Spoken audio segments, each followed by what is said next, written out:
Okay, I think we are ready for our next presenter, curator Emily Bilski. We're so happy to have you. So please unmute yourself and get ready to share your screen and talk. I'm going to share my screen.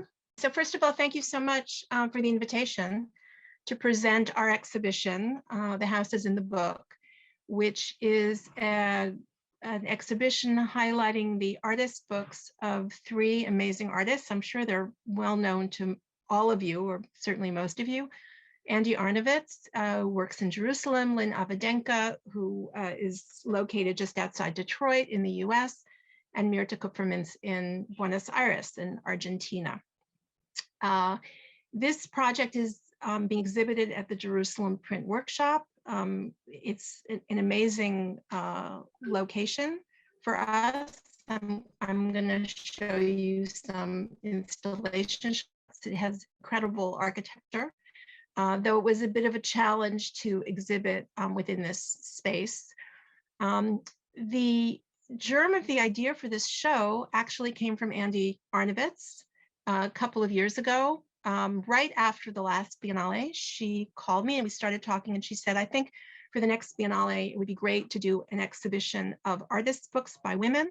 And she mentioned Lynn and Mirta and herself, and let's start thinking about that. So I was immediately on board. It was a really exciting idea. And I started thinking about some other artists, but then COVID happened. So we were sort of back to this core group. I should say that the three artists, as you may know, have very, very different styles, but they share a number of incredible qualities. One is they are all three master printmakers. They work in other media as well, but they all have an incredible repertoire of printmaking techniques. They all do artists' books, and they all have been interested in expanding what an artist's book can be in terms of format. And you'll see that here, for example, this is these sequence of really three-dimensional works, which are books and also sculptures. You can see here just a little bit. I'm going to show you, some of the example from each artist to get an idea what we were talking about. They also have engaged very much with poetry. For example, this screen is a work by Lina Vadenka based on the poems of the iconic Israeli poet, Rachel. Okay, but then COVID happened, and Rami announced the subject of the Biennale, 4 Cubits, and we started thinking, okay, what are we going to do? It was really a challenge. We didn't even know actually if the Biennale would be able to take place entirely in a physical form. We were talking about possible virtual Biennale. Things were so up in the air. And that was really the germ of the idea for this quite unique collaboration. The result is an artist's book called The House is in the Book, Collaboration and Isolation. And that is really the centerpiece of the exhibition. And you can see it here, the way it's installed at the Jerusalem Print Workshop, which is that all of the folios have been hinged together and they take up an entire long wall of the exhibition.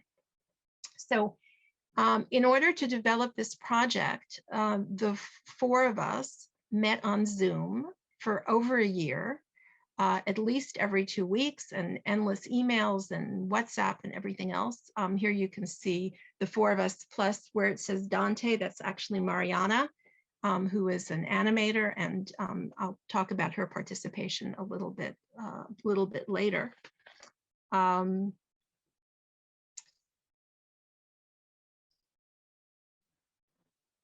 So the subject of those conversations was what kind of book it should be, what the themes should be, inspired, of course, by the idea of 4 cubits, but also by the format of the book, or I would say more than that, even the concept of the book, why books are important, and also how their meaning or their function was beginning to change for a lot of us in the course of the pandemic.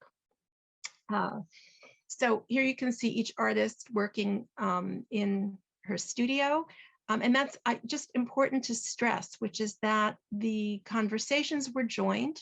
Part of the process involved the artists creating a lexicon of shared images, which would form a kind of through thread through the entire work. From this lexicon, there were several that everybody used, though of course they're very different in each set of works.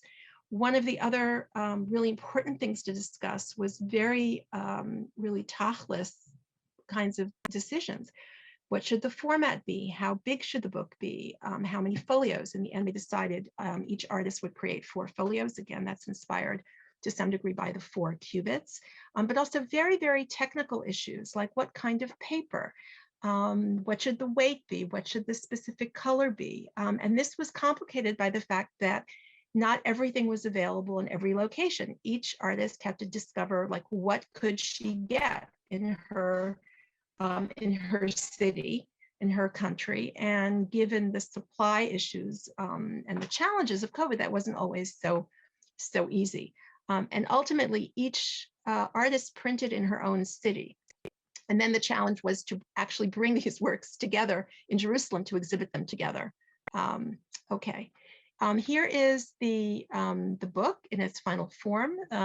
As I said, everything was printed in each city. The boxes were made in Buenos Aires.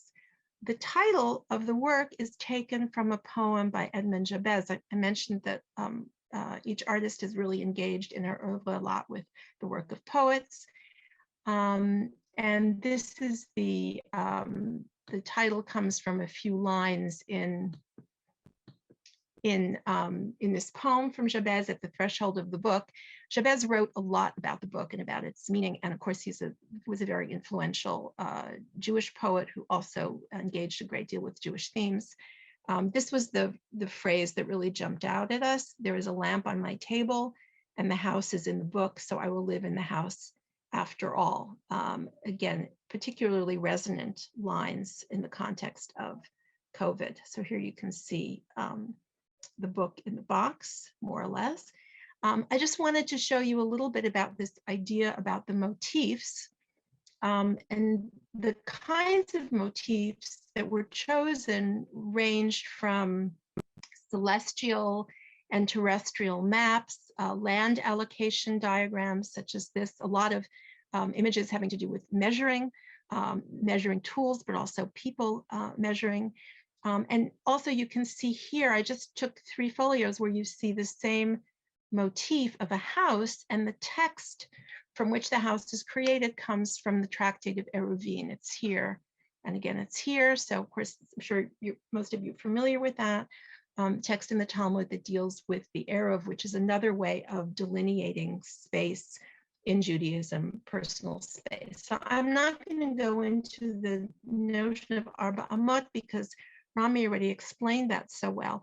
Just to say that the notion of space is really central to this work, and the ways in which personal space, again, the Arba Amot, but also civic space, the way that our experiences of the public space were so transformed during lockdown, and they continue to be transformed as the pandemic goes through these new phases.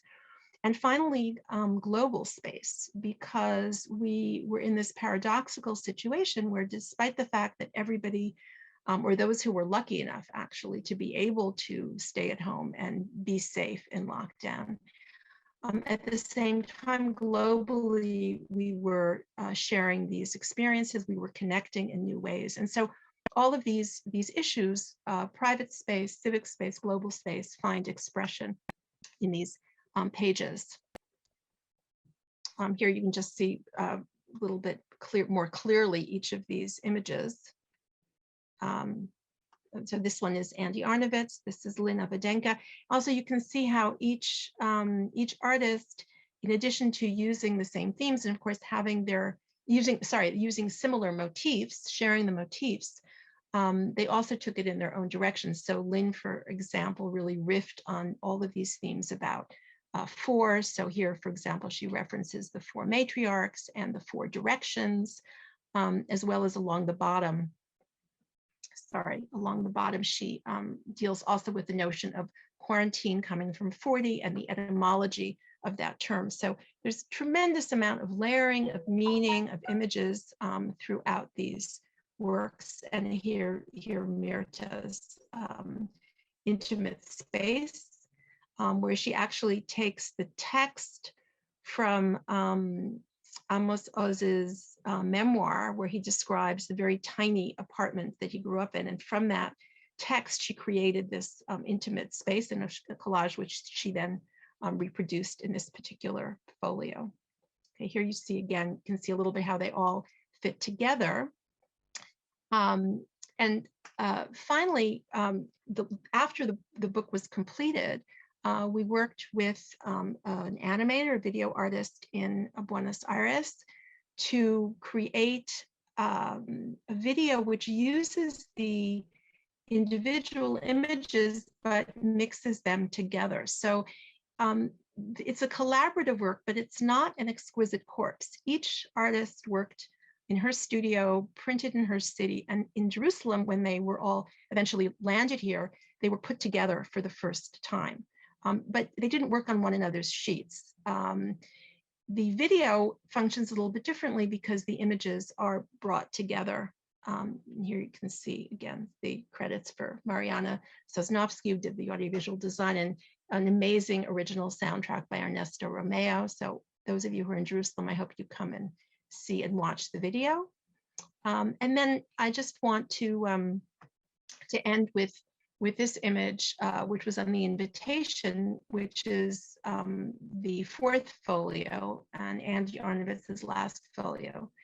Because she, if you can see over here, she collaged in a small book. And this is an image actually, which is taken from a interwar encyclopedia, and it's actually two gymnasts on a beach, kind of reaching out to each other.